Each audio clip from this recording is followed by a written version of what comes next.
పూర్తి ఆధారాలను అరెస్ట్ చేస్తామని చెప్పి ఆయన వెహికల్ లో తీసుకొని వచ్చారా? పాయింట్ నెంబర్ 1 వినండి. ఆయన వెహికల్ లో తీసుకొని వచ్చారు. ఇక్కడ పోసాని గారి దగ్గరికి వచ్చేటప్పటికి ఆయన సివిల్ డ్రెస్ లో ఉన్నాడు.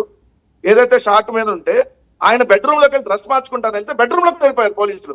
దాని నుంచి ఉన్న పారిపోతాడంట. ఏమో వాళ్ళ డౌట్లు వాళ్ళకు ఉంటాయి. దాని మీద మనం ఏం డిబేట్ సిగ్గా ఉండాలి సార్ మనం మాట్లాడటానికి. అది అపార్ట్మెంట్ ఒకటే ఉంటది దారి. అది మై హోమ్ భుజాన అపార్ట్మెంట్. అది ఇండిపెండెంట్ హౌస్ కాదు. ఏం మాట్లాడుతున్నారు? కనీసం పోలీస్ కేసుల్లో ఎలా ఉంటాయంటే నేను అది కూడా కనుక్కున్నాను. ఎందుకు అంత అవసరం ఏమన్నా సార్, ఒకవేళ ఆయన పెద్ద అతను వయసు ఎక్కువ ఉన్న ఆయన ఎమోషనల్ ఎక్కువ ఫీల్ అవుతుంటాడు పోసాని. ఒకవేళ లోపలికి వెళ్ళి ఏమన్నా చేసుకుంటే మా పరిస్థితి ఏంటండి, మా పేక చుట్టుకుంటుంది అని అన్నారు. ఏం చెప్తాం? వాళ్ళు అదే ఎట్లా ఉంటుందంటే ప్రధాన్ని మనం సమర్థించుకోవాలని పోలీసులు చెప్పిందండి. నేను ప్రశ్నించాను, నేను అడిగాను ఏంటంటే అంత అవసరం పోసాని కృష్ణమురళి అనే చంద్రబాబు నాయుడు లాగా భయస్తుడేం కాదులేండి, పవన్ కళ్యాణ్ లాగా పిరికోడేం కాదులే. కేసులు పెడితే ఎదుర్కొంటాడు, పర్లేదు. పిరికోడ్ లాగా ఆలకాలు ఇలకాలు పట్టుకోలేదు, ప్రాబ్లం లేదు. ఆలకాలు ఇలకాలు పట్టుకొని అయ్యా నా మీద కేసులు పెట్టారు వదిలేయండి అయ్యా అని చెప్పి దేహి అనేవి అడుక్కోడు. కేసులు పెట్టారు కదా, ఎవడో పనికి మాల జనసేన చోటా లీడర్లు ఎవడో కంప్లైంట్ ఇచ్చాడంట.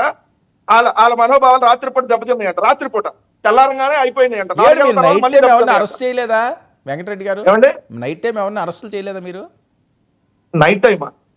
రాత్రిపూట ఎవరిని అరెస్టులు చేయలేదా మీరు? గోడలు దూకించి ఎవరిని చేశారు చెప్పండి? అచ్చెన్నాయుడు గారిని ఎప్పుడు చేశారండి? అచ్చెన్నాయుడు గారిని బాగా సేఫ్ గా చేశారు. అచ్చెన్నాయుడు గారికి సేఫ్ గా చేసి మంచి పైల్స్ ఆపరేషన్లు చేసుకొని మంచి రమేష్ హాస్పిటల్లో బాగా దిట్టంగానే బాగా ఉన్నాడు సార్. కంగారు ఏం లేదు. అదే అంటున్నాను. ఇప్పుడు కంగారు ఏం లేకుండా చేశారు. కంగారు లేకుండానే చేశారు. ఏం టెన్షన్ లేదు. ఇంకోటి చేసుకోమనండి. అరెస్ట్లకి ఎవడు భయపడతాడు? ఏమన్నా తెలుగుదేశం వాళ్ళు అనుకున్నారు బయట ప్లే చేయండి. లోకేష్ బాబు ఇలా జగన్ ఫోటోలు వచ్చినాయి అనుకో, అమ్మాయిలతో తాగుతూ తిరుగుతూ, నువ్వు ఎక్కడ రాస్తావన్నయ్యా? ఫ్రంట్ పేజీలో అమ్మ జగను దొరికావే, ఎవరి అమ్మాయి భుజాల మీద పడుకొని, సంఖ్యలో పడుకొని, ఎక్కడెక్కడో పట్టుకొని, ఎక్కడెక్కడో నాకుంటూ ఫోటోలు దిగాడే లోకేష్ బాబు.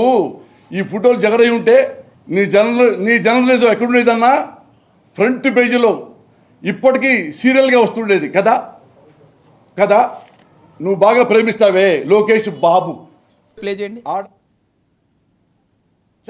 ఆడించుకొని ఇంట్లో నిన్న హౌస్ మై హోమ్ భూజల్లోది వీడియో ప్లే చేయండి ఒకసారి.